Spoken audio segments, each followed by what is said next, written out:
नमस्कार, मैं हूं आपके साथ रोहित। आप देख रहे हैं एनवेफ न्यूज। जैसे ही परिणाम राजस्थान के आए तो चर्चा होने लगी कि अब सीएम कौन होगा। कभी वसुंधरा राजे के नाम को लेकर चर्चा हुई, कभी बाबा बालकनाथ के नाम को लेकर चर्चा हुई, तो कभी सीपी जोशी के नाम को लेकर चर्चा हुई और दिल्ली में लगातार बैठकें भी हो रही थी।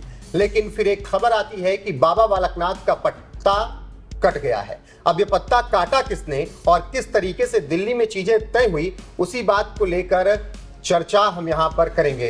अनुपम जी, किसने काट दिया पत्ता? बाबा बालकनाथ तो बहुत ब्रांड एकदम तौर पर दिखा दिया गया था चुनाव में। देखिए, उन्होंने इस्तीफा दे दिया, लेकिन बहुत बड़ी खबर ये आ रही है कि बाबा बालकनाथ को सिर्फ एक चेहरे की वजह से रोक दिया गया और बाबा बालकनाथ की जो योग्यता है, दूसरे चेहरे की योग्यता बाबा बालकनाथ की योग्यता पर भारी पड़ी है। उसका नाम कौन क्या है, यह आपको आगे बहुत डिटेल में पता चलेगा। लेकिन हम आपको बता देते हैं कि मध्य प्रदेश में जो बीजेपी की प्रचंड जीत हुई थी, उसमें राजस्थान के उस व्यक्ति का हाथ था। और आपको जानकर हैरानी होगी कि हम उस व्यक्ति की बात करें जो इस वक्त मोदी कैबिनेट में एक बहुत बड़ा मिनिस्टर है, मंत्री है और बहुत बड़ा ओहदा संभालता है।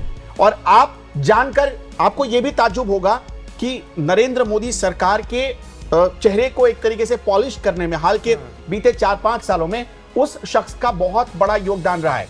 वो चेहरा कौन है? वो चेहरा है अश्विनी वैष्णव का। अश्विनी वैष्णव इस वक्त रेल मंत्री हैं, आईटी का जिम्मेदारी भी उनके पास है। लेकिन अश्विनी वैष्णव को राजस्थान में बाजी मारता हुआ दिखाया जा रहा है और कहा जा रहा है कि बाबा बालकनाथ का पत्ता अश्विनी वैष्णव की वजह से ही कट गया। उससे पहले आपको 2-3 बात और बता देते, बहुत ध्यान से सुनिएगा आप। अश्विनी वैष्णव को क्यों बनाया गया? जिस वक्त राजस्थान के नतीजे आए, पार्टी ने एक प्रचंड जीत हासिल की थी, उसके बाद यह तय हुआ कि हम सीएम के नाम पर विचार करेंगे। लेकिन सबकी अपनी अपनी लॉबी है। एक सर्वे हुआ जिसमें से 10% लोग बालकनाथ के फेवर में थे और वसुंधरा राजे उस सर्वे में पिछड़ रही थी। लोग चाहते नहीं थे बीजेपी के भीतर भी कि वसुंधरा राजे को दोबारा राजस्थान की कमान सौंपी जाए। आपने देखा, वसुंधरा राजे ने मीटिंग बुलाई, फिर दूसरी मीटिंग बुलाई, फिर तीसरी मीटिंग बुलाई और कहा गया कि 74 विधायक उनके साथ चले गए।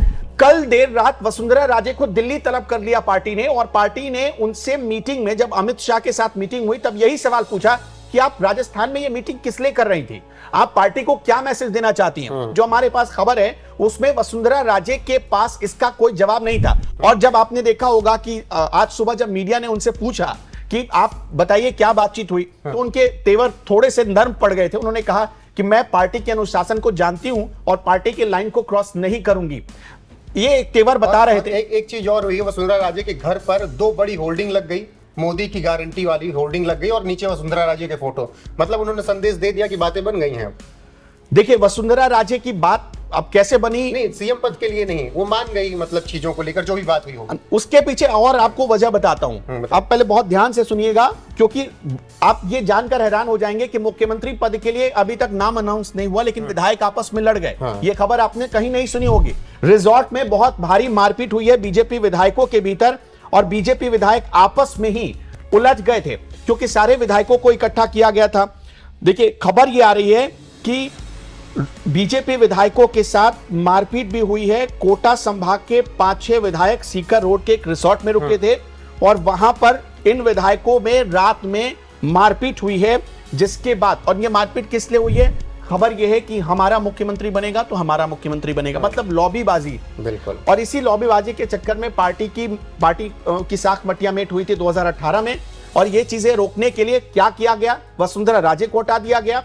ये रोकने के लिए क्या किया गया? बाबा बालकनाथ के नाम की जो चर्चा चल रही थी, पार्टी ने सोचा कि फिलहाल इसको ठंडा करते हैं, सब अलग दिल्ली से भेज दे रहे हैं। किरोड़ी लाल मीणा 72 साल के हैं, वो 70 साल वाले फॉर्मूले में पहले ही बाहर हो गए।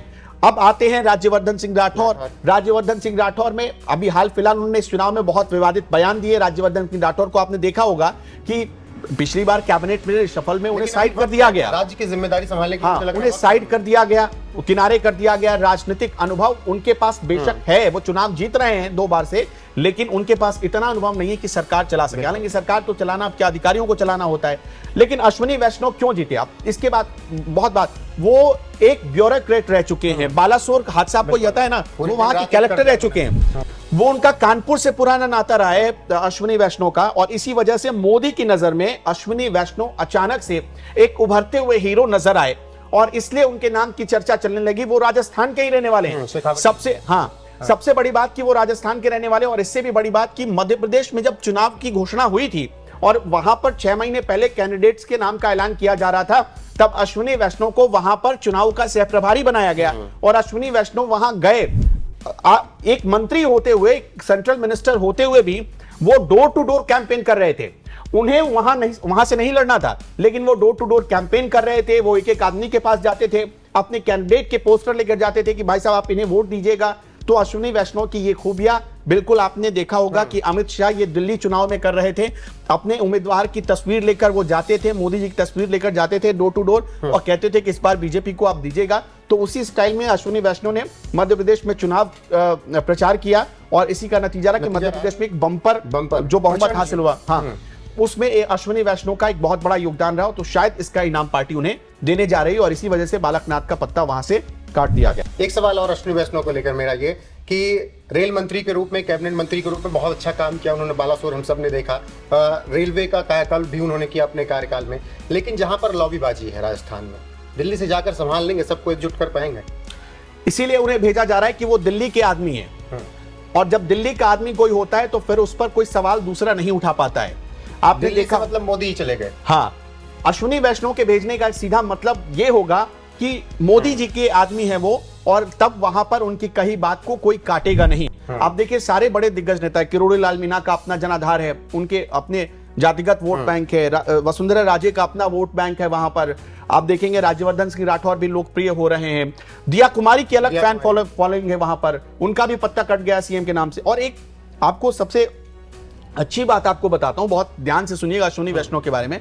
बीएसएनएल के बारे में एक समय कहावत कही जाती थी कि भाई साहब नहीं लगेगा, अगर आपने सुना हो तो। बिल्कुल। बीएसएनएल के बारे में एक समय कहावत कही जाती थी कि भाई साहब नहीं लगेगा, हाँ, भाई साहब नहीं लगेगा। लेकिन अश्विनी वैष्णव जब आए तब उन्होंने नारा दिया कि भाई साहब नया लगेगा, और ये उन्होंने बदल के दिखाया। जो 5G नेटवर्क की शुरुआत जब हुई थी तभी उन्होंने ये नारा दिया था कि बीएसएनएल में हम कायाकल्प कर देंगे बीएसएनएल का, और इसका बहुत हद तक असर भी पड़ा है। आप जब गांव में जाएंगे तो बिल्कुल वो जो उनका नारा था भाई साहब नया लगेगा, बिल्कुल उन्होंने नया कर दिया। तो इसी सब का इनाम शायद अश्विनी वैष्णव को अब मिलने जा रहा है। बिल्कुल, देखते हैं कि कब नाम का ऐलान होता है। लेकिन अश्विनी वैष्णव की चर्चा इस वक्त दिल्ली में हो रही है और कहा जा रहा है कि उन्हें राजस्थान भेजा जा सकता है। फिलहाल इस वीडियो में बस इतना ही। बाकी चैनल को आप सब्सक्राइब कर लीजिए, वीडियो को लाइक कर लीजिए और कमेंट करना ना भूलिए।